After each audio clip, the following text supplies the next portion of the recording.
านีวิทยุกระจายเสียงแห่งประเทศไทยจังหวัดเชียงใหม่ AM 1476 กิโลเฮิรตซ์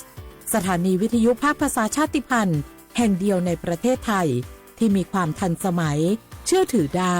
สร้างอัตลักษณ์กลุ่มชาติพันธุ์สู่สากลพล่ะแก้วเคยสังเกตก็ในปฏิทินไทยมีวันสำคัญเกี่ยวกับสถาบันพระมหากษัตริย์อยู่เกือบทุกเดือนเลยนะแต่ก็นี่กะก็อย่างเช่นเดือนมกราคมวันที่17วันป่อขุนรามคำแหงวันที่18วันสมเด็จพระนเรศวรมหาราชส่วนเดือนมีนาคมวันที่31วันพระบาทสมเด็จพระนางเกล้าเจ้าอยู่หัว2เมษายนวันคล้ายวันพระราชสมภพกรมสมเด็จพระเทพรัตน์6เมษายนวันจักรี4พฤษภาคมวันชัดมงคล3มิถุนายนวันเฉลิมพระชนมพรรษาสมเด็จพระนางเจ้าพระบรมราชินีใช่วันที่28กรกฎาคมวันเฉลิมพระชนมพรรษาพระบาทสมเด็จพระเจ้าอยู่หัววันที่12สิงหาคมกับวันแม่แห่งชาติ24กันยายนวันมหิดลนี่เดือนตุลาคมก็มีวันสำคัญก็คือ13ตุลาวันคล้ายวันสวรรคตของในหลวงรัชกาลที่9วันที่21ตุลาวันคล้ายวันพระราชสมภพสมเด็จย่าและก็23ตุลาก็เป็นวันพิยะมหาราชวันที่14พฤศจิกายนวันพระบิดาแห่งฝนหลวง25พฤศจิกายนวันวชิราวุธและก็วันสำคัญในเดือนธันวาคมคือวันที่5วันป่อแห่งชาติครับสังคมไทยเฮาให้ความสำคัญกับวันเหล่านี้คนไทยฮักและก็เทิดทูนสถาบันพระมหากษัตริย์เพราะสถาบันพระมหากษัตริย์อยู่คู่กับคนไทยมาอย่างยาวนานปรารถนาดีจากสำนักงานประชาสัมพันธ์ที่3กรมประชาสัมพันธ์ค่ะ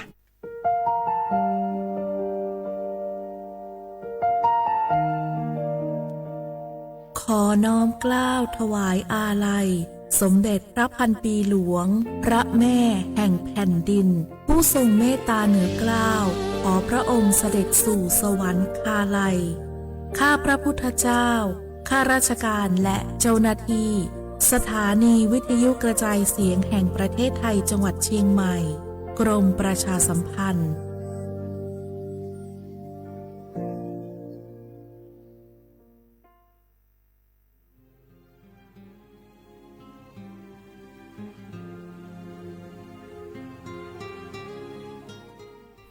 This is a moment of profound grief for the Kingdom of Thailand.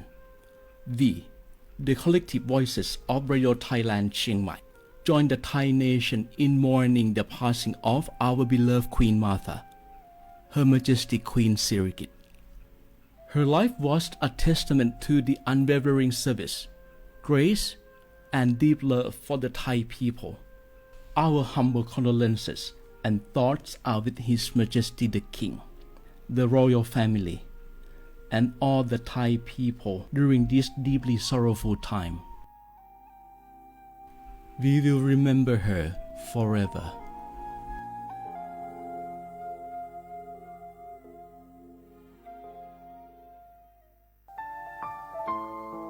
เฮาข้าพี่น้องเจ้าคือไตมีตั้งหม่องเจออันเจ้านางหอคำสมเด็จพระนางเจ้าสิริกิติ์พระบรมราชินีนาถพระบรมราชชนนีพันปีหลวงเลยเข้าสวนหมักหักคำนนเพกว่าย้อนสู้เก่าตึงปันเฮาวิเย็นขวัญเงาเจ้าเฮาขาหอดถึงตีสุคติกัดเย็นเสกำเฮาขาพี่น้องก้นคือไต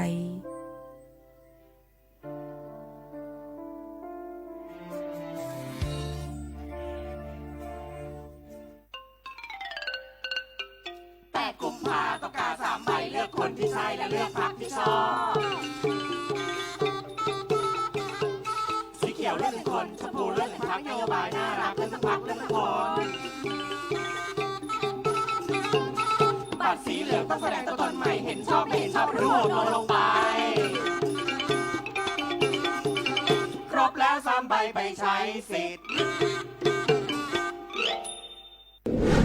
ในช่วงนี้หลายพื้นที่ของประเทศไทยอากาศหนาวเย็นอย่างต่อเนื่องโดยเฉพาะยอดดอยและยอดภูประชาชนอาจเสี่ยงต่อโรคและภัยสุขภาพจากอากาศหนาวได้ขอให้ทุกคนเฝ้าระวังโรคที่พบบ่อยในฤดูหนาวได้แก่ไข้หวัดใหญ่ปอดอักเสบโรคอุจจาระร่วงโรคหัดโรคมือเท้าปากรวมทั้งภาวะเจ็บป่วยหรือเสียชีวิตจากอากาศหนาวโดยไม่ทราบสาเหตุ โดยเฉพาะผู้ที่ไม่สวมใส่เสื้อผ้ากันหนาว หรือผู้ที่ดื่มสุราเป็นประจำ ป้องกันง่ายๆ เริ่มที่ตัวเราดูแลสุขภาพให้แข็งแรง ออกกำลังกายสม่ำเสมอ รับประทานอาหารปรุงสุก ดื่มน้ำสะอาด ล้างมือบ่อยๆ ไม่ใช้ของส่วนตัวร่วมกับผู้อื่น และหากมีอาการไอ จาม อย่าลืมสวมหน้ากากอนามัยทุกครั้ง ขณะอยู่ในที่แออัด ที่สำคัญควรรักษาความอบอุ่น เตรียมเสื้อผ้ากันหนาวให้เพียงพอ งดดื่มเครื่องดื่มแอลกอฮอล์เพื่อความปลอดภัยในช่วงอากาศหนาวนี้ ดูแลสุขภาพให้แข็งแรงตลอดช่วงฤดูหนาวนี้กันด้วยนะคะ ด้วยความปรารถนาดีจากสำนักงานประชาสัมพันธ์ที่ 3 กรมประชาสัมพันธ์ ทุกคนเร็วๆทุกคนเก็บของเร็วๆแผ่นดินไหวแล้วแผ่นดินไหวเดี๋ยวพี่เดี๋ยวก่อนจะรีบไปไหนเก็บของไปไหนพี่เนี่ยพี่ดูในข่าวเขาทำคลิปมานะว่าจังหวัดเราเนี่ยแผ่นดินจะไหวพี่ยังไม่มีแฟนเลยเนี่ยกลัวตายมากเลยเนี่ยไม่อยากตาย เอ้าพี่ไปฟังข่าวปลอมมาอีกแล้วเหรอทำไมพี่ไม่ไปดูข้อมูลแผ่นดินไหวที่แอป Earthquake หรือว่า Thai Disaster Alert อ่ะเขาบอกข้อมูลหมดเลยว่าสถานการณ์แบบไหนระดับไหนต้องทำตัวยังไงบ้างอีกอย่างถ้ามือถือพี่ไม่มีเน็ตเนี่ยเขาจะมีเซลล์บอร์ดแคสส่งข้อความแจ้งเตือนมาที่โทรศัพท์พี่โดยตรงเลยพร้อมข้อปฏิบัติด้วยเหลือแค่พี่ปฏิบัติตามนั่นแหละต้องใจเย็นๆลงละขอบคุณมากนะน้องโอเค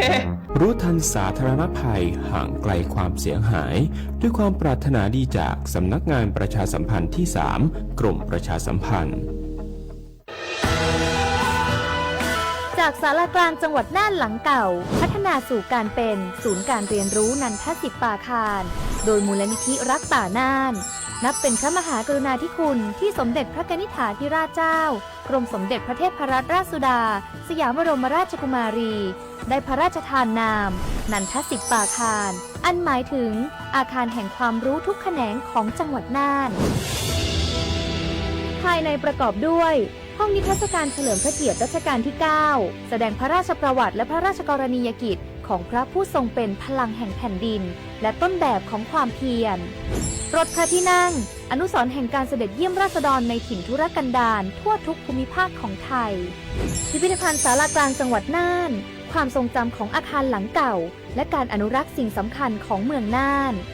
เทคโนโลยีกับมนุษย์จุดประกายความคิดสร้างสรรค์สู่การสร้างนวัตกรรมในอนาคตน่านซิมูเลชันแนวทางจัดการขยะที่ยั่งยืนเพื่อตระหนักถึงผลกระทบต่อสังคมเศรษฐกิจและสิ่งแวดล้อมห้องสมบัติน่านย้อนรอยสู่อดีตและความรุ่งเรืองของนครน่านผ่านเงินตราเครื่องเงินและผ้าทองเปิดให้เข้าชมฟรีไม่มีค่าใช้จ่ายตั้งแต่เวลา 9 นาฬิกาถึง 17 นาฬิกาหยุดทุกวันจันทร์และวันนักขัตฤกษ์มาร่วมอนุรักษ์สืบสานสร้างสรรค์ศิลปะวัฒนธรรมและวิทยาศาสตร์ของเมืองน่านคุณค่าที่น่าภาคภูมิใจ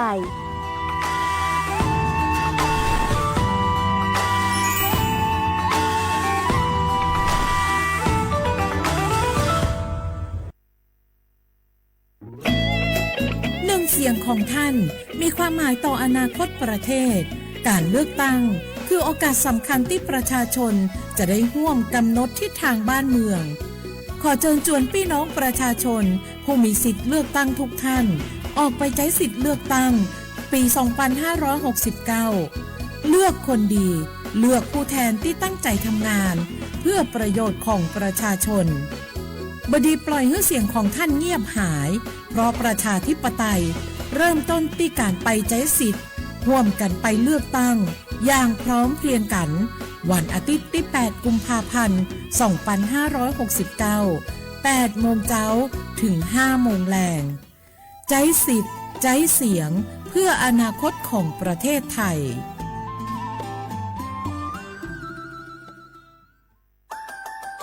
สปสช.ชวนคนไทยทุกคนทั่วประเทศใช้แอปเป๋าตังค์เช็คสิทธิประโยชน์รับบริการป้องกันโรคตามกลุ่มวัยเพื่อลดความเสี่ยงการเจ็บป่วย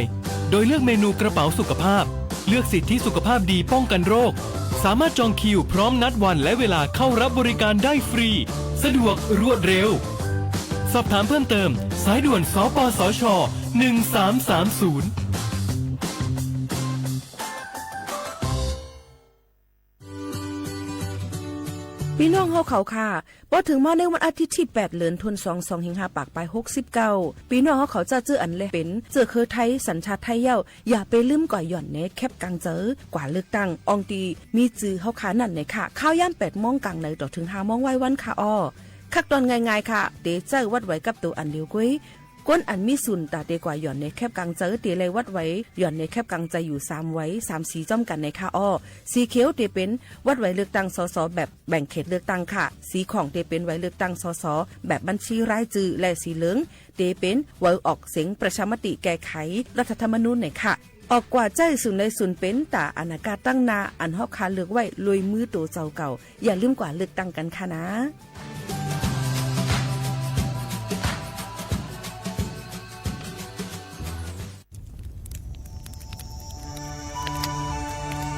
จ่องหู้คาหือกวนโมกวนไฟอันเผาอยู่ตีกลางป่างนั่นอ่ำเลยหายกว่าตั้งเลย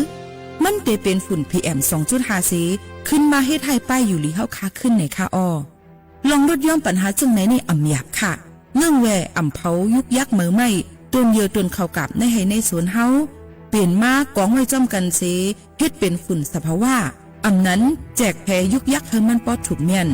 อีกป้าดังห่มมือกันฟังด้วยไฟไหม้ป่าเถินเฮาขาดฉุกดีเลยผูกต้นไม้น้ำเพิ่มปันปืนตีสีเขียวเฮ็ดเฮาจันลมเสียนใส่ตาเฮากูก็เลยตั้งมุงมองเฮาลีเสฐานหน้ากอกับสืบปืนเผาตี3กรมประชาสัมพันธ์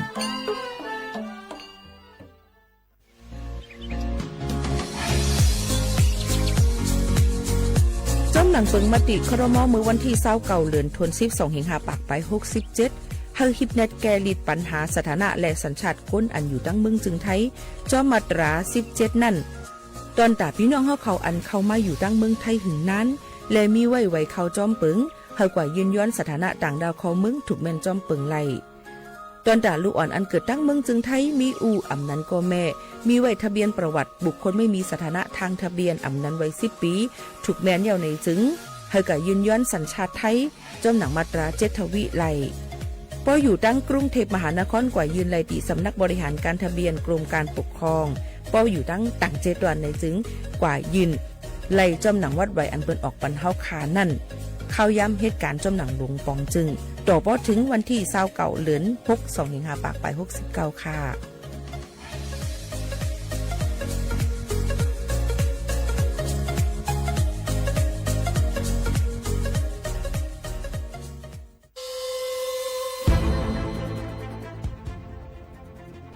ย้อนผิดหมอกพี่น้องเขามาโฮมเป็นจุ้มเหลียวกันดังเจดอนเก้งใหม่โฮมกันแกลิดปัญหาไฟไหม้ป่าเถินหมอกก้อนก้องก้อนมูและฝุ่นเล็กๆ PM 2.5 ค่ะสั่งว่าโชพันไฟไหม้กับสืบกว่าตึงลาดไลตีอองตีแกลิดปัญหาไฟไหม้ป่าเถินและหมอกก้อนเจดอนเก้งใหม่หมายโฟน0531128808ในค่ะอ้อเจดอนเก้งใหม่ค่ะออกปักเปิงหมายมีให้กังแกลิดปัญหา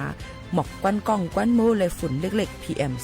2.5 เนื้อปืนตีเหลออันอ่ำเลยคว้างเฮาเผาผ่านมาดีแอปพลิเคชันไฟดีห้ามเผากำเร็วในนั้นค่ะอย่าไปเผาล้าอ่ำว่าได้เป็นตีกลางปางอองตีห้ามเผาเกยยุกยักไม่ดอกกูอันในค่ะออกแต่เอาวันที่1เดือน1อิงเกรด2เหงปลาย26ต่อถึง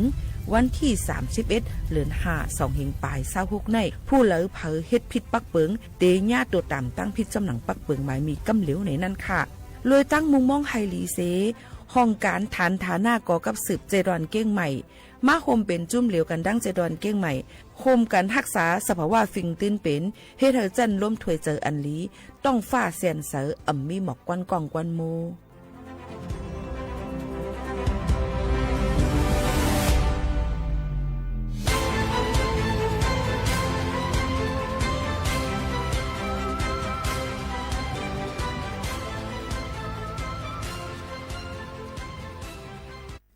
พี่น้องเขาสนใจใครปืนเผาผ่านตั้งห้องเปิดเสียงสวทเก้งใหม่ปั่นตั้งหูห่มปลาดังมีดังซื้อถ่อมแจ้งแล้งหลีกว่าไก่ในปืนตีเจดอนเก้งใหม่กับสืบมาเลยดีสวทเก้งใหม่หมายฝน0532760068และ0922468579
เมื่อสูงค่าเมื่อสูงพี่น้องผู้ยินถ่อมเฮาค่ะทั้งเสียงกูก็กูก้นค่ะทบกันที่เนตอนการฮงปล่อยเสียงสวทเก้งใหม่ AM 147เฮากี่ละเฮิร์ทค่ะสถานีวิทยุกระจายเสียงแห่งประเทศไทยจังหวัดเชียงใหม่เรดิโอไทยแลนด์เก้งใหม่ฮงปล่อยเสียงสวทเก้งใหม่คืนเอียงค่ะFM 5อำเจอ FM นะคะเป็น AM ค่ะ AM ไม่กว่าไกลเฮียงเนี่ยค่ะเนาะกว่าถึงวันเฮาเมืองไตไควากูตินะคะเนาะกลางค่ำมาก็มองกึ่งถึง10:00 นจำหนังข้าวยามเมืองมานั่นขนาดไหนก็กับเมืองไทยได้ก็ดีเอาจำหนังข้าวยามเมืองจึงไทย10:00 นถึง11:00 นกลางไหนยก็กลางค่ำ1วันออกจำกัน2ข่าวจำกันนี่ค่ะอยู่จอมเขาปางหมูขาวนวลค่ะยิ่งหมูขาวนวลนางหมูขาวนวลหมูขาวนวลเนาะมันก็ต้องตักจื้อค่าก็พี่ดูติ๊กๆนี่ค่ะเนาะมันก็ต้องว่าเมื่อซุ่มค่าไปนั่งอย่างหลายๆกลุ่มหัวจื้อค่าก็มีนำเนี่ยก็มีอันเดียวไว้ค่ะหมูขาวนวลนี่ค่ะนะอยู่เป็นก็เซพี่น้องเขาเอามาดังเพลงความวันไตเตลอดแล้วเนี่ยค่ะเอามาฝากตอนทุกถึงพี่น้องเขาให้อันกันต้องตื่นนะคะลูกตื่นขึ้นมาคึงปองให้สร้างเฮาลีเซออนต้นเซเก่ากันนะคะพร้อมกันเป็นแห้งใหญ่แต่เจอคือเขาขานั่นนะคะยันบอกว่ามือผูกมาในก็ที่เป็นวันลำลองตอนตาก้นเจ้าคือไตเขาค่ะยันเปิดเป็นวันเจอจัดจึงไตขอบขบ69 ปีในนั่นค่ะเป็นก็ติดจัดเฮ็ดกันหลายตีหลายตั้งเฮาค่ะก็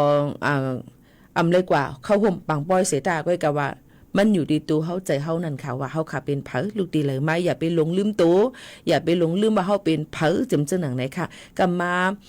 อย่าไปเฮ็ดตัวเหมือนจังหนังโว้ยเหยียบหายกวายเหยียบแน่นนั่นในค่ะเนาะก็กะจึงหือเกาหลีค่ะเสียงความลาดตั้งจ่าเฮาค่ะคอกว่ามันเฮาค่ะลาดนั่นมันตื่นเต็มมีผ่าลอยอยู่อิดเดียวนี่ค่ะจะว่าน้ำตาผ่าเราไว้ในค่ะเนาะเสียงก้นเฮาค่ะเสียงขอความรัดตั้งใจเฮาค่ะมันตื่นผ่ามาอยู่ยาวค่ะว่าเฮาค่ะเป็นก้นเจอคือสังกัดให้รัดนะคะเพราะว่าเฮาค่ะรัดยาวได้ก็มันก็ตื่นมีอยู่อิดนั่นน่ะมาได้เป็นตั้งกิจตั้งเยี่ยมห้ามาเสียงมันห้ามันก็ได้ผ่ายาวอิดนั่นเขาไหนเนี่ยก็ตื่นที่เป็นตีหูจักมักซื้อกันดีเนี่ยนั่นค่ะพี่น้องเขาค่ะนี่ก็เอามาฝากปันปอไม่พี่น้องเขาในตอนการเมื่อในเป็นวันศุกร์ในค่ะวันศุกร์วันที่6เดือนธันวาคม22เหงปลาย26เนี่ยค่ะเป็นเดือน3รวง4ค่ำฮอดถึงมาในวันเมื่อในอยู่เป็นก็เสจอมกันเอาข่าวออนตั้งในเอาข่าวเงามาฝากตอนถึงปอไม่พี่น้องเขาก่อนค่ะพี่น้องเขาโจกายย่ำพองตะเหลวนั่นในค่ะเนอะก็เตเลยหันว่าในนั่นค่ะฟิงฟ้าราศีแปลกปึงเรียกลายกว่าเตวาวาในนั่นค่ะเอาพี่น้องเขาย้อนนั่นแหละตั้งปอดห้องจึงไทยหลายๆตีเตมีฝนตกลงมาในวันที่8ต่อพอถึงวันที่10ในฝนตกบางปื้นตียาวก็ปอไว้ฝนโตยาวหำเตกัดมาแทงกำหนึ่งปอไว้กัดยาวในเตเข้าสู่ในข้าวแห้งแล้งข้าวไม้เอาในจึงหมอกก้อนกองก้อนโมก็เตมีมาเพียม2.5ก็เตมียาวก็ปีในอันเตไม่แห้งเตอหรือเสเปื้อนนั่นนะคะเตจางขึ้นสูง43องศาเซลเซียสดูก่อนนะคะในปีในนะคะเนะก็เตไม่หรือเสกูปีในนั่นค่ะเอาพี่น้องเขาถ่อมด้วยลีค่ะนะก็นั้นแหละในข้าวปีในนั่นนะคะเตมีตีเหลือหลานเตไม่นำเตอหรือเสเปิ้นแห้งเตอหรือเสเปิ้นนั่นเตมีตีตั้งใจตวนลำปางเตมีตีแม่ฮ่องสอนมีเมืองตากเจ้าในค่ะพี่น้องเขาลำปางแม่ฮ่องสอนใจตอนเมืองตากเจ้าในเตไม่แห้งสูงหรือเส43องศาเซลเซียสในนั่นค่ะก็หลูเลยฮู้ตูลองฟังกันไว้ว่าถูกดีเลยรู้ลำได้ถึงป้ายอยู่แล้วค่ะจึงหือมือพ้องเหลือไม่ฟิงฟ้าราศีมันแปลกเปิงแหลกลายกำไม่กำกัดจึงไหนในนั่นค่ะเนาะโยก็ถูกดีเลยมีจะเจออันเป็นก้นมีไว้ตั้งเปลี่ยนจับตูนั่นเนี่ยก็หลูเลยหางเฮียนไว้ใหญ่ยาจำตัวเขาขากำซื้อในนั่นค่ะหนังเฮือประเด็นตั้นเป็นห้าวแห้งนั่นในค่ะนี่ก็ออกมาฝากตอนถึงพี่น้องเขาค่ะยก็เปิ้นก็ยังเตตี้ยอบเลยก้นอันกล้าขายยาเมากำนำคืออยู่ตั้งเมืองจึงไทยในนั่นค่ะพี่น้องเขาเปิ้นก็กว่าติ๊กยอบไรในนั่นค่ะในปืนตีเกียงเหลาเนี่ยค่ะพี่น้องเขาในพื้นที่เกียงเหลาก็กว่าตีนยอบไรเนี่ยค่ะ17ถงลงไว้ในค่ะเนาะ 3.4 ล้านเม็ดเนี่ยค่ะเตเอากว่าส่งแทงไล่อันเยอะมันแทงกำหนึ่งจังไหนค่ะเนาะนี่ก็เป็นโรงยาเมากำค่ะย่อก็แทงอันนึงไฟไหม้ป่าเถื่อนเกิดขึ้นมาแทงเย่าไผ่เผาเนี่ยก็ติดตกคอกในนั้นค่ะไฟไหม้กลางป่าแม่หาดตั้งลอยเต่าค่ะเจตอนเก้งใหม่ไว้เสียหบทั่วว่ามันใหม่ย่อก็มีหมอกก้อนก้องก้อนโมน้ำในปืนตีป่าเถื่อนนั้นรูซุ่มกว่า12ไฮในค่ะหลุมยำว่าจะเป็นลองตั้งการเผาตอนดัดหิมเอาตัวสัตว์เถื่อนกะ กาลาเอานั่นค่ะนะเนาะกะเอาตัวสัตว์เถินนั่นสิในนั่นค่ะน้องตั้งเจ้าในก็เปิ้นก็ตึกตีนยอบและสืบจ้อมหาเทียงว่าไผเป็นก้นเผาเทียงอยู่กับนั้นตาเหลียวนั่นเปิ้นอ่ำปันเผาต่อบ่ถึงเหลือนที่5วันที่31ปุ่นนะคะป้อเผาในยาตัวตามตั้งพิษค่ะนะอันนี้ก็เอามาฝากปันหนังฮือป้อได้อำตุ้มเตอถึงป้ายอยู่ลีเฮาขานั่นว่าเจิงหนังไหนค่ะเอาพี่น้องเฮาเขาค่ะเที่ยงอันนึงอันที่ย้ำพองแต่เหลวนั่นเปิ้นก็ตึกหางเฮียนกันไว้ตั้งเมืองจึงไทยปัดปืนนั่นเปิ้นก็ได้มีปางเลือกตั้ง2เหงหาปากไป69ในปี2เหงไป26ในนั่นขนาดเนาะก็นั่นแหละในวันอาทิตย์ที่8อันจำเด็ดถึงในค่ะเดือน2เหงไป26ในขยาม8โมงกลางเนยต่อถึง5โมงนั่นจะซื้ออันมีไว้วัดไทยโหปักเต็มอาสัก18ปีเต็มขึ้นเนือนั่นมีสุนตัดได้เลยกว่าย่อนในแคบกลางเซอร์นี่ก็อย่าไปลืมค่ะกว่าลึกก้นหลีเข้ามาเหตุการณ์เต้นต่างเฮาคาในนั่นค่ะหนังฮือเฮาคาป้อได้อยู่ไงกินเสอนั่นค่ะเนาะพี่น้องเขาค่ะลองตั้งซื้อในค่ะมันก็จะมีเปิ้นดิปันเฮาคาเลือกตั้งอยู่มีอยู่3เบอร์จำกันไว้สีเขียวนั่นติเลือกต้นตะก้นอันเฮาคาเกียกในนั่นค่ะยก็ไว้สีของได้เลือกด้วยอันปาติพักอันเฮาคาส่งเกียกในนั่นค่ะยก็บัตรสีเหลืองได้เป็นเลือกลงเสียงประชามตินะคะหันถึง5หันถึงจอม5ลองตั้งอันดีเปิ้นได้เปลี่ยนปั๊บปึ้งปึ้งมึงรัฐธรรมนูญนั่นค่ะเนาะจึมจังหนังไหนอันในลาดได้จังไหนก็ค่ะก่อมจังลาดเลยนำฤาษีในค่ะย้อนเพราะว่าเฮาเป็นไผผู้สื่อข่าวในที่เลยรัดเป็นกลางดนตาพ่อแม่พี่น้องเขานั่นเกิงกว่าตั้งเลยจึมจังหนังก็กล้าตึกส่วนให้พี่น้องเขากว่าเลือกตั้งในนั่นค่ะเนาะอันจะซื้ออันมีศูนย์นั่นในนั่นค่ะนี่ก็เอามาฝากตวนจูถึงพ่อแม่พี่น้องๆเขาจังหนังไหนค่ะยกกระทั่ง7วันเกี้ยงใหม่มื้อข้าวยามวันที่5ปนมาไว้วัน3โมงนั่นไหนนั่นค่ะเจ้าหน้าที่ตั้งจ้างผึกเขานั่นไหนก็เลยรับแจ้งว่าเนี่ยค่ะมีคนอันว่าเจ้าของเสียงขายตั้งขายเสียงขายฟงมือถือนั่นเนี่ยค่ะย่าจนเนี่ยค่ะก้นมาลักเอากว่า3เครื่องมือถือนั่นเนี่ยค่ะเมื่อกลางในเจ้าสีมองกลางเนื้อเนี่ยนั่นค่ะจ่องไกสืบจ้อมด้วยกองCCกำราทีวีเขานั่นค่ะเนาะยก็สืบจ้อมหาเทียงในนั่นค่ะกะตีนยอบเป็นใจอาศัก45ปีในนั่นค่ะตีนยอบไหลเย่าในนั่นค่ะเนาะยก็ใจลดเครื่องสิออกกว่าหลักเอาโคกของอันมีกาขันในนั่นค่ะลองตั้งซะในปืนตีหลายๆปืนตีก็ถูกดีเลยไว้ฟังไว้เหมือนกันกูตีกูตั้งเอามาได้เป็นเสียงเอามาได้เป็นเฮิรนเอามาได้เป็นอีสังก็ย่อหลูเลยไว้ฟังกันเนี่ยค่ะตีกว่าอะไรไปเลยก็คัดกากซอรูรวมด้วยถึงให้มันลดเพกันเตะว่าจึงหนังไหนค่ะนี่ก็ฝากตอนถึงพี่น้องเขาค่ะเที่ยงอันนึงเนี่ยค่ะเจ้าหน้าที่ตั้งเมืองฮอดเนี่ยค่ะตั้งอำเภอฮอดเจดอนเก้งใหม่เขานั่นก็ตีนยอบไหลก้นใจก็1ตีในห้องหรือเศร้าตีตั้งวันตานเมืองฮอดเนี่ยค่ะอีกป้าดังของกลางยามา2เหงไป68เม็ดเนี่ยค่ะมีปลาดังอะไรพบทั่วมาเป็นดังก้นขายเยี่ยวก็เป็นก้นดังสู่ซ้ำยาเมากำนั่นจึงเลยค่ะเจ้าหน้าที่เขาก็ตียอบเสสืบส่งกว่าปันจำหนังปักปึงเปิ้นมีไว้นั่นจึงหนังไหนค่ะพี่น้องเขานี่ก็เป็นการลักขายยาเมากำจึงหนังไหนค่ะเอามาฝากเตือนถึงพี่น้องเขาเลยถูกดีเลยเงื่องไว้ยก็อย่าไปกระทรงมืดมันลองตั้งจึงหนังไหนในนั่นค่ะก็ฝากเตือนถึงกูก้นจึงหนังไหนค่ะหรือเจอค่ะถ่อมด้วยเพียงความมันหูถูกใจกันเที่ยงลูกก่อนส่งขึ้นมาอุบโอจอมกันเที่ยงกำนึงว่าจึงหนังไหนค่ะพี่น้องเขาค่ะสึกมินถ่อมด้วยเพียงความค่ะนะ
ใต้ตึกต้องอยู่คาหนึ่งเพ่งความค่ะพี่น้องขอย้อนกันเข้ามาดังเฮินสอมค่ะเนาะฝากเตือนทุกถึงพี่น้องเขาให้เรียนถ่อมซ้ำกันยาวอย่าไปว่นน้ำยาวค่ะก้นจะเจออันถ่อมดังวันเฮามึงเฮาว่าเฮินสอมเฮินลำเป็นอีสังเนี่ยค่ะย้อนบ่ว่าเพราะเฮาคันไลฟ์ออกมาดัง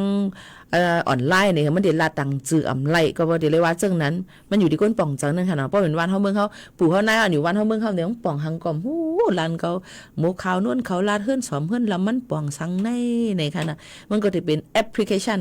ก็ทำเดี๋ยวถามว่าแอปพลิเคชันอีสังเทียงเที่ยวเนาะแอปปลาก็ไปเจอเที่ยงเอาไว้ให้ก่อนค่ะเอาไว้จนแต่ลูกอ่อนอันเข้าใจกันก่อนจังไหนค่ะเนาะอ๋อค่ะอยู่ซ้ำกันที่ในเพราะว่าอะไรยินถ่อมเยอะออกมาเดถ่อมตั้งออมล้มเรดิโอ AM 1476กิโลเฮิรตซ์ถ่อมตั้งหลายสีอำว่าในนั่นค่ะให้พี่น้องเขานั้นมีตั้งซื้อใจ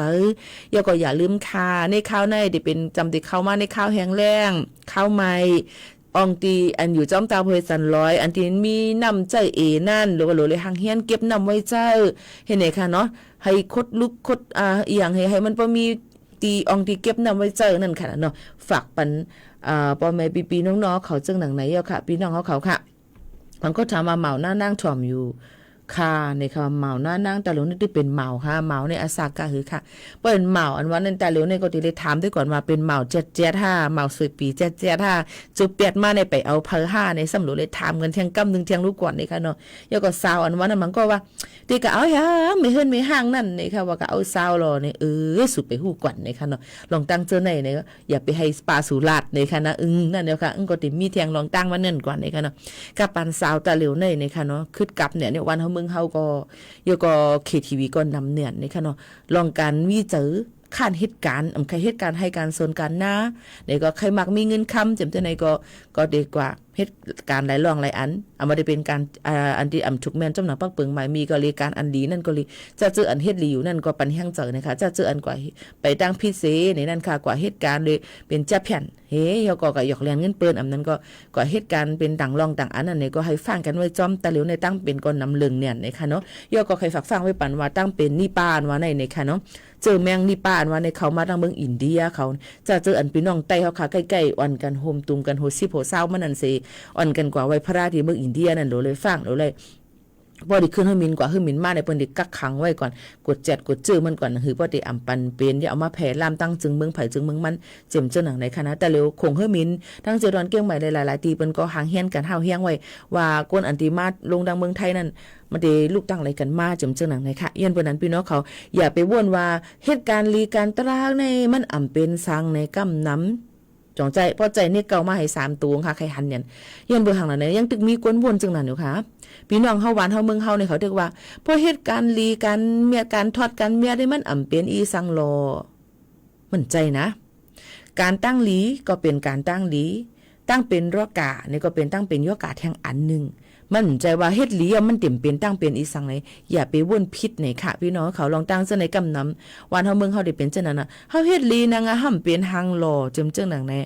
มันก็เป็นอันนึงโดยเลยหมอแจกเพกันอย่าไปกะเอาคนเข้าล้อกันในค่ะนะยก็บางอันยุ่มลีกินหวาน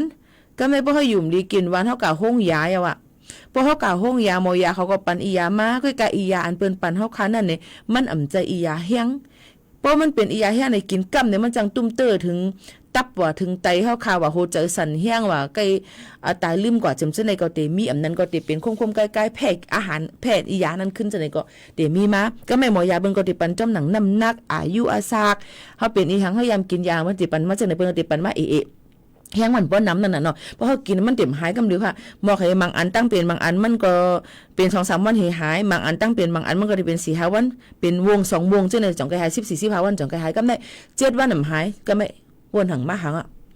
กินยาห้องยากว่ามาห้องยาพลังก็กินแล้วมันหายเนี่ยเอาแต่เฮ็ดหื่นเนี่ยก็แม่ก้นหิมเฮินมาพี่น้องวันออกวันเหนือวันไตวันจานมาก็ทีละได้มื้อกว่าทั้งปุ่นหรอมันมีปุสลาทั้งปุ่นมายาบันคั่วเนยทั้งปุ่นมาเลยก็อ่อนเมื่อกว่าบ่หม่ำจังกว่าก็ได้ฮอก้ากับมันมาซ้ำเป็นกว่าเนี่ยป้ากว่าก็ไม่เผือกกว่านี่ผู้ป้ากว่าเนี่ยก็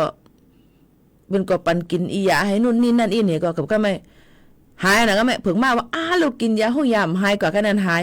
47-8 วันแล้วมันก็ตานที่หายอย่างกว่ากันเนาะย้อนเปิ้นนั่นแหละพี่น้องเขาก็หลูเลยฟังกันไว้จ้อมลองตั้งอันไหนค่ะอันเลยถูกดีเลยยุ่มก็ยุ่มอันเลยถูกดีเลยยุ่มก็อย่าไปก็ยุ่มเนี่ยนั่นค่ะเนาะบางอันนี่มันเป็นป้ายเสือเขาคาเฮ็ดกว่าก็นั่นขนาดมันก็เนี่ยคนมาคนมีเมืองไต้เขาแค่หนาเพราะมีเงินน้ำในคำพูดเด็กก็เจอดีเลยค่ะพี่น้องเขามาพี่น้องๆก็ยำมีอันคนอันมักมีเนี่ยน้องฮะดีกว่าเมืองสิงคโปร์ฮะดีกว่าเวทีเกี้ยงใหม่ให้กว่าเยอะก็ดีกว่ายากันเลยก็หายกับยามากูเตียยันกุ้งก็กว่ามันเลี้ยก็กว่าปกป้าก็กว่าก็เลยก็กว่ายามหายเดี๋ยวเมื่อยาดังมึงสิงตั้งปุ่นดังในก่อนเห็นไหนคะเนาะเผื่อเปิ้นกว่ากะก็เลยมายาเก้งใหม่ก็หายกรุงเทพก็หายว่าพอดังตีมากำขึ้นกว่าทางตีว่าค่ะว่าได้โจกะไปกว่าทางตีหน้าในน้อยยิ่งโมเขานนว่านั่นน่ะป้ายเจอลำลองเนี่ยค่ะอย่าไปวนว่าเฮามีเงินแล้วใครกาดกันได้เฮาเป็นเฮ็ดทางก็เฮาใครยังบ่อย่าไปเฮ็ดเนี่ยค่ะเนาะเฮาหลเลยเต้ยว่าเฮาเป็นอีหังอยู่จังหืออยู่เนี่ยเนาะเฮาอยู่ดีกินวานอยู่หือแล้วตำเป็นทางหือลาเนี่ยมันก็เนี่ยเขาอยู่มีเงินหรือคำจ้างให้เขาก็ฮกขึ้นฮกไข่ฮกจี้ฮกงานว่ะก็ไม่มาข้อนักนะค่ะว่าสายข้อให้จบเวียนมังกล้วยสูนั้นเอาล่วงกวนพองก็แล้วออกพองพระเจ้ามาออกด้วยแล้วมันตื่นเจ็บแบบกองโกสูนั้นตื่นกลัวนะคะว่าเนี่ยมันเป็นจังนั้นน่ะย้อนเพิ่นนั่นแหละมังลองมาอันมันอยู่ที่ป้ายเจอป้ายวนเฮาขานแห่งกำนึงนี่ค่ะเนาะก็หลูเลยฟังกันไว้จอมลองดังจังไหนนี่ค่ะพี่น้องเขาค่ะฝากไว้ปันค่ะกูลองกูอันอยู่ที่เจอนี่ค่ะเนาะย่อก็อยู่ที่ป้ายวนของสร้างเฮาค่ะเปิ้นจงไว้ว่าให้เล็บเฮียนน้ำให้เฮียนหูน้ำนี่ค่ะเพราะเฮาฮู้อยู่อันเลียวตีเหลียวกันนั่นเนี่ยเฮาได้อยู่ออกล็อกไว้ให้นั่นด้วยมันก็สิอำกาต่างตีไล่จังไหนค่ะนะเอาค่ะเอามาฝากปันพี่น้องเขาจังหนังไหนค่ะนะก็ไม่ลือเฮอหรือเจอถ่อมด้วยเพียงความอันพี่น้องเขาย้อนกันเข้ามานั่นก่อนเวียนสีขาวแลเจ้าก้าเวียนสีขาวแลเหมาเจ้าก้าหาด้วยก่อนนะจงได้มีหูเวียนสีขาวแลนี่ค่ะ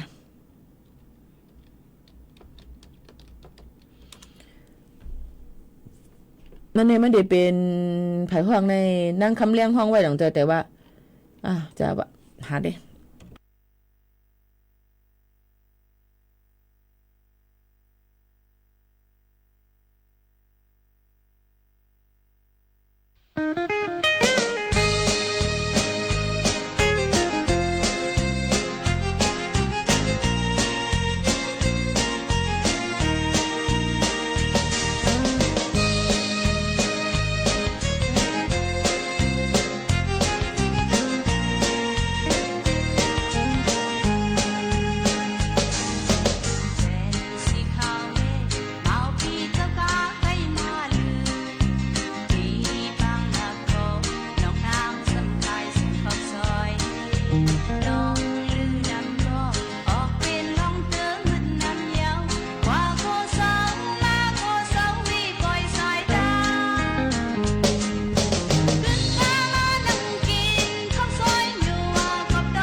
อ๋อค่ะพ่อแม่พี่น้องเฮาเขาค่ะอยู่จำกันค่ะยินจำกันดีพี่น้องเขาย้อนกันเข้ามาอยู่ก็อยู่เป็นอ้อยก้อยเซจำกันกว่าต่อพอถึงข้าวยามมาค่ะเพราะสุดเซ็งค่ะนะอยู่จำข่าวยิ่งหมู่ข่าวนั่นค่ะอ้อไทยตีนยอบเลยโคกของอันเจ้าตื้ออันปลอม200,000ปลายตีนั่งยิงมันก้อนหนึ่งค่ะเมื่อวันที่4เดือนธันวาคม2เฮงไป26นั่นจุ่มปริหารเงางุนเมืองไทย CIB เขาปืนเผาไว้ตีนยอบเลยโคกของเจ้าตื้ออันปลอมมีไว้มีหมายจื่อเสียงใหญ่ตา200,000ปลายตีนั่งยิงมันก้อนหนึ่ง7ตอนสมุทรสาครเนี่ยค่ะอ๋อเจ้าหน้าที่เขาก็ลาดว่าเมื่อนั้นมีเจ้าของโคกุ่นอันเต้เขาตึงลาดมาว่าโคกุ่นเขานั่นเป็นเขี่ย่อมกะขันมันถูกแห้งหนาไปมีอันเทียมเสียซื้อขายกัน1ออนไลน์นั่นค่ะนำกัดโคของซ้ำอ่ำเหมือนของเต้มันมีลองลักเฮ็ดอันปลอมในแหละจังเลยจอบจ้ำซับเซด้วยนั่นค่ะเนาะว่าเสียนั่นเอาลิกสั่งตีลุมตราปาตังปริหารไผ่เพียวล่างลองเฮ็ดพิษปักเปิงหมายมีและภูมิปุนพรเขาเสไรกว่าตียอบเอานางยิ่งมันก็หนึ่งอันมีจือว่ามิสอิสแซงในค่ะตีอองตีเฮ็ดการมันนางเนปอกนาที่เวงสมุทรสาครนั่นไหนค่ะสืบนั่นปามันนางกว่ากดทัดติยอพงซิมโคซิมอันขังโคไว้กูดองนั่นขนาดนอโคกอันกุ่นไว้นั่นก็ที่สมุทรสาครในนั้นได้ทั่วพันโคกของอันเจ้าตื้อว่าได้เป็นน้ำยาสายโหว่าได้เป็นน้ำยาอาบน้ำยาสีเขียวครีมตาผิวหนังเป็นมิกไม้อันมีชื่อเสียงใหญ่ในเมืองไทยมีคนส่งเจ้านำเมืองหนังมิกไม้วัสลิน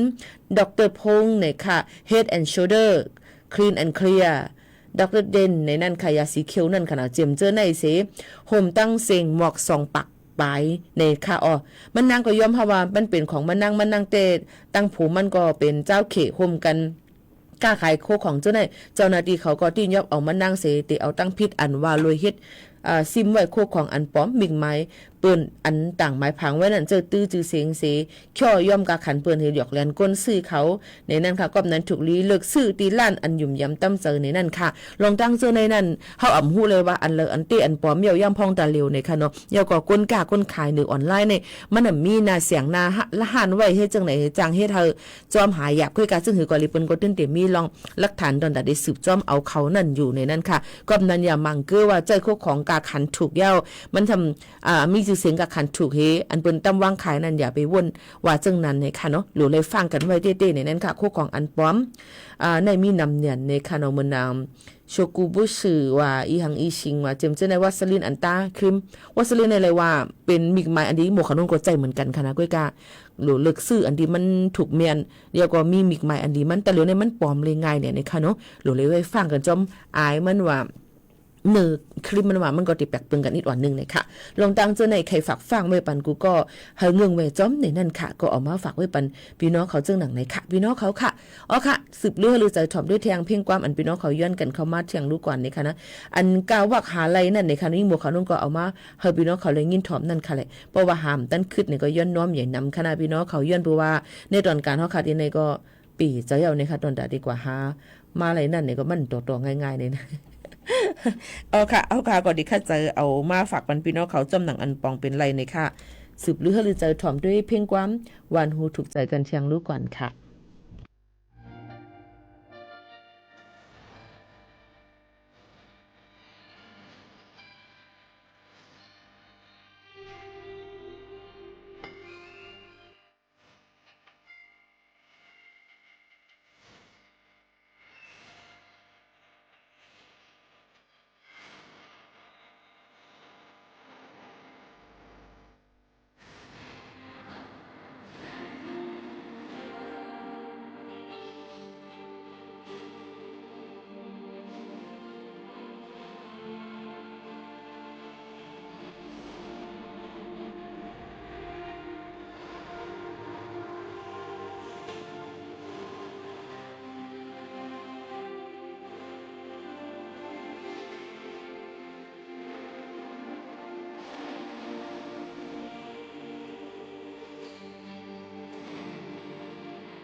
อย่าให้น้องมองหึงค่าหนึ่งเพ่งความเย่ฝางห้องไว้นางเย่ฝางเนี่ยก็เป็นก้นเห็นเหตุการณ์หาบการคุณนั่งเมืองเขเมืองขวัญปุ่นคานะนี่ก็เฮาข่าวก็กับสืบกับสารกันอยู่เพราะว่าเป็นรองภัยข่าวภัย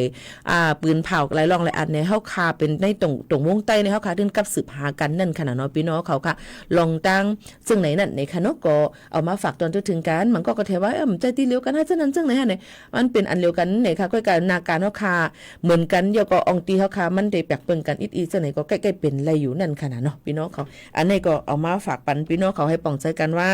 ในตรงวงใต้เฮาข่าแน่นี่ค่ะมันดิ้นกว่าหากันหมดเดียวนี่ค่ะพี่น้องเขามันดิ้นกว่าหากันหมดเดียวนี่ค่ะเนาะนี่ก็ฝากตอนถึงกันค่ะผัดยันมื้อเย้านี่ค่ะข้าวยามหมดเซงเมื่อกับพี่น้องเขาย้อนกันเข้ามาหมูหางหลีน้องแจ๊ใจอ่องเคยย้อนมาของใจค่ะหมูหังลีในค่ะฝากไว้ปันกูก็สิย้อนในพี่น้องเขาอยู่ลีกินวันค่ะก้างหยันพี่เขียนกันกูก็กูก้นค่ะอยู่เฮาถูกเมียนตีเมียนตั้งในค่ะเฮาก็ติมีกาขันเพราะใครอยู่กับเจริญจลาในกาขันเอาค่ะก็ติมีย้อนปนนั้นแหละตัวเฮาเจอเฮาเปลี่ยนตีจุกมันโนตัวเจ้าเก่าสิครึ่งปองให้สร้างกว่าหน้าการอันตัวเจ้าเก่าเฮ็ดนั้นเฮาลีที่สุดในนั้นค่ะตับรู้กว่าอยู่กูตีกูตั้งก็แล้วเนี่ยค่ะอยู่เฮาเปลี่ยนใจเย็นให้ไรกูลองเลยเยอะก็ปล่อยนกปล่อยปลาเนี่ยอย่าไปเนี้ยแค่พังเลยนะคะกูลองกูอันนี้มันอยู่ที่การปล่อยว่างค่ะฝากไว้ปันกูก็ค่ะไม่ซึ้งค่ะ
แอปพลิเคชันสมาร์ทโหวตหรือสายด่วน1444สร้างสรรค์ประเทศไทยพร้อมใจไปเลือกตั้ง8 กุมภาพันธ์ต้องการสามใหม่เลือกคนที่ใช่